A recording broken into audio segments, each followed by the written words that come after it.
How to go live on TikTok. Hello guys, this is Atticus and welcome back to another tutorial video. In today's video, I'll teach you guys how you can go live on TikTok. So without any further ado, let's dive right into it. The first step is you'll need to open up your TikTok. After you open up your TikTok, you can then tap on the plus button that's on the bottom middle. Tap on it. And after you tap on it, make sure that you have given it access to your camera and microphone. After you do that, on the bottom you should find an option that says live. It should look something like this. Let me show you.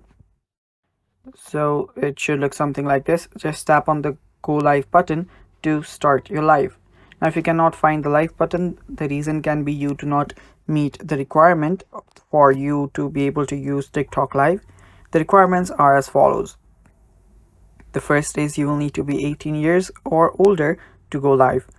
Other than that, you must have 1,000 followers, and the number of followers can vary from various regions.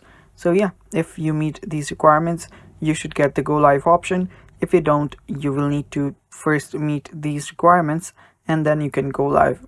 And that's how you go live on TikTok, guys. Thanks for watching. Stay tuned for more, and bye bye.